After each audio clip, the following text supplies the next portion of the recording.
Hi hello ನಮಸ್ಕಾರ. ಮತ್ತೊಂದು ವಿಡಿಯೋಗೆ ನಿಮ್ಮೆಲ್ಲರಿಗೂ ಸ್ವಾಗತ ಸುಸ್ವಾಗತ ಅಂತ ಹೇಳ್ತಾ ಯಾರ್ಯಾರು ನನ್ನ ವೀಡಿಯೋಸ್ನ ನೋಡ್ತಾ ಇರ್ತೀರಾ ಒಂದು ಲೈಕ್ ಮಾಡಿ, ಶೇರ್ ಮಾಡಿ ಹಾಗೂ ಫಾಲೋ ಮಾಡ್ಕೊಳ್ಳಿ. ಫಾಲೋ ಮಾಡಿದ್ರೆ ಡನ್. ಫ್ರೆಂಡ್ಸ್, ಈ ವಿಡಿಯೋನ ಆದಷ್ಟು ರೈತರಿಗೆ ಶೇರ್ ಮಾಡಿ. 100% ಯೂಸ್ ಆಗುತ್ತೆ. ತಮ್ಮ ಬೋರ್ವೆಲ್ಲಲ್ಲಿ ನೀರನ್ನ ಹೇಗೆ ರೇಸ್ ಮಾಡೋದು ಅಂತ ಈ ವಿಡಿಯೋದಲ್ಲಿ ತೋರಿಸ್ಕೊಡ್ತೀನಿ. ಫ್ರೆಂಡ್ಸ್, ಇವತ್ತು ನೋಡ್ಬೋದು, ನಾನು ಈ ಹೋಗಿದ್ದು ಊರ ಹೆಸರು ಬಂದು ಬಾಗ್ಲೂರು ಅಂತ. ಕಸ್ಟಮರ್ ಒಬ್ಬರು 650 ಅಡಿ ಬೋರೇನೋ ಕೊರೆಸವ್ರೆ. ಸುಮಾರು ಒಂದು ಅರ್ಧ ಅವರ್ ಬಂದು ನಿಂತೋಗುತ್ತೆ. ಅರ್ಧ ಅವರ್ ಬಂದು ನಿಂತೋಗೋ ಕಾರಣ ಏನಂದ್ರೆ, ಈ ಮೇಲೆ ಏನು ಬರ್ತೈತೆ ಒಂದೇ ಒಂದು ಹೋಲಲ್ಲಿ ಈ ನೀರು ಮಾತ್ರ ಹೋಗಿ 200 ಅಡಿ ಸ್ಟೋರೇಜ್ ಆಗ್ತಿದೆ ಅಷ್ಟೇ. ಖಾಲಿ ಗ್ಯಾಪ್ ಇರೋದ್ರಿಂದ ನೀರು ಬೇರೆ ಕಡೆ ಹೋಗ್ತಿದೆ. ಸೊ ಅರ್ಧ ಅವರ್ ಬಂದ್ಬಿಟ್ಟು ನಿಂತೋಗ್ಬಿಡುತ್ತೆ. ಮೋಟ್ರಿಗೆ ಈ ನೀರೆಲ್ಲ ಹೋದ್ರೆ ಸಪ್ಲೈ ಸಾಲಲ್ಲ.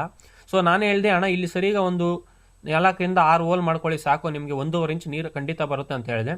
ಕಸ್ಟಮರ್ ಸಹ ಒಪ್ಕೊಂಡು ಸರಿ ಮಾಡಿಕೊಡಿ ಅಂತ ಹೇಳಿದ್ರು. ಸೊ ನಾವು ಅದನ್ನು ಮಾಡಿದ್ದೀರಿ. ಆ ವಿಡಿಯೋನ ಲಾಸ್ಟಲ್ಲಿ ನಾನು ನಿಮಗೆ ಅಪ್ಲೋಡ್ ಮಾಡ್ತಿರ್ತೀನಿ. ಫ್ರೆಂಡ್ಸ್, ಇದೇ ರೀತಿ ನೀವು ಏನನ್ನ ಬೋರ್ವೆಲ್ ಸ್ಕ್ಯಾನಿಂಗ್ ಮಾಡಿಸ್ಬೇಕಂದ್ರೆ ಅಥವಾ ಬೋರ್ ಹೋಲ್ ಹಾಕ್ಸ್ಬೇಕಂದ್ರೆ, ಕೇಸಿಂಗ್ ಹೋಲ್ ಹಾಕ್ಸ್ಬೇಕಂದ್ರೆ ನಂಬರ್ ಸ್ಕ್ರೀನ್ ಮೇಲೆ ಬರುತ್ತೆ ಅಥವಾ ಡಿಸ್ಕ್ರಿಪ್ಷನಲ್ಲಿ ಇರುತ್ತೆ. ನಿಮ್ಗೆ 100% ನೀರು ಸಕ್ಸಸ್ ಆಗುತ್ತೆ. ಈ ವಿಡಿಯೋನ ಲಾಸ್ಟ್ವರೆಗೂ ನೋಡಿ, ನೀರು ಯಾವ ರೀತಿ ನಾವು ಕೇಸಿಂಗ್ ಹೋಲ್ ಹಾಕ್ಮೇಲೆ ಬರುತ್ತೆ ಅಂತ ಅದನ್ನು ಸಹ ನಾನು ವಿಡಿಯೋದಲ್ಲಿ ತೋರಿಸಿದ್ದೀನಿ.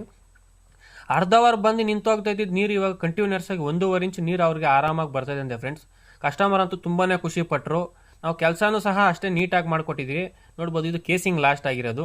ಕೇಸಿಂಗ್ ಎಷ್ಟಡಿ ಬಿದ್ದಿದೆ ಅಂತ ಫಸ್ಟ್ ತಿಳ್ಕೊಳ್ಬೇಕು ಫ್ರೆಂಡ್ಸ್. ಅದಾದ್ಮೇಲೆ ಹೋಲ್ ಹಾಕಬೇಕು. ಫ್ರೆಂಡ್ಸ್, ಇವಾಗ ನೋಡ್ಬೋದು ನೀವು ಕೇಸಿಂಗ್ ಹೋಲ್ ಹಾಕಿದ್ಮೇಲೆ ಯಾವ ರೀತಿ ನೀರು ಬರ್ತಾ ಇದೆ ಅಂತ. ಇನ್ನ ಮೋಟ್ರು ಇಳಿಸಿಲ್ಲ ನಾವು. ಕೇಸಿಂಗ್ ಹೋಲ್ ಹಾಕೋವಾಗೆ ಕ್ಯಾಮ್ರಾ ಬಿಟ್ಟು ನೋಡಿಸ್ತಾ ಇದ್ದೀರಿ ಕಸ್ಟಮರ್ಗೆ. ಒಂದೊಂದು ಹೋಲಲ್ಲಿ ನೋಡ್ಬೋದು ಅರ್ಧ ಇಂಚ್ ನೀರು ಪಕ್ಕಾ ಬರ್ತಾಯಿದೆ ಫ್ರೆಂಡ್ಸ್. ಯಾವ ರೀತಿ ಪ್ರೆಷರ್ ಬರ್ತಾಯಿದೆ ಅಂತ ನೋಡ್ಬೋದು. ಮೇಲೆ 4 ಹೋಲಲ್ಲಿ ಮತ್ತೆ ಸಹ ಕೆಳಗಡೆ ಸಹ ಒಂದು 5-6 ಹೋಲ್ ಹಾಕಿದ್ದೀರಿ, ಅದರಲ್ಲೂ ಸಹ ನೀರು ಬರ್ತಾ ಇತ್ತು. ಸೊ ಕಸ್ಟಮರ್ ಅಂತೂ ತುಂಬಾನೇ ಖುಷಿ ಪಟ್ಟರು. ಈ ರೀತಿ ನೀರು ಬಂದರೆ ಎಂಥ ರೈತರಿಗೂ ಸಹ ಖುಷಿ ಆಗುತ್ತೆ. ಪಾಪ 1.5 ಎಕರೆ ಇವಾಗ ಆರಾಮಾಗಿ ಇಷ್ಟು ನೀರಲ್ಲೇ ಮೇಂಟೈನ್ ಮಾಡ್ತಾ ಇದ್ದಾರೆ. ಸೊ ತೊಟ್ಟಿ ಎಲ್ಲ ಫುಲ್ಲು ಲೋಡ್ ಆಗಿದೆ ಅಣ್ಣ, ತುಂಬಾನೇ ಥ್ಯಾಂಕ್ಸ್ ಅಂತ ಹೇಳಿದ್ರು ಕಸ್ಟಮರ್ ನಮಗೆ. ಫ್ರೆಂಡ್ಸ್, ಇದೇ ರೀತಿ ನೀವು ಏನನ್ನ ಕೇಸಿಂಗ್ ಹೋಲ್ ಮಾಡಿಸ್ಬೇಕಂದ್ರೆ ಅಥವಾ ಬೋರ್ವೆಲ್ ಸ್ಕ್ಯಾನಿಂಗ್ ಮಾಡಿಸ್ಬೇಕಂದ್ರೆ ನಂಬರ್ ಸ್ಕ್ರೀನ್ ಮೇಲೆ ಬರುತ್ತೆ ಅಥವಾ ಡಿಸ್ಕ್ರಿಪ್ಷನ್ ಇರುತ್ತೆ. ಈ ವಿಡಿಯೋನ ಆದಷ್ಟು ಶೇರ್ ಮಾಡಿ. ಮುಂದಿನ ವಿಡಿಯೋದಲ್ಲಿ ಸಿಗೋರ್ಗೂ ಧನ್ಯವಾದ. ಶುಭ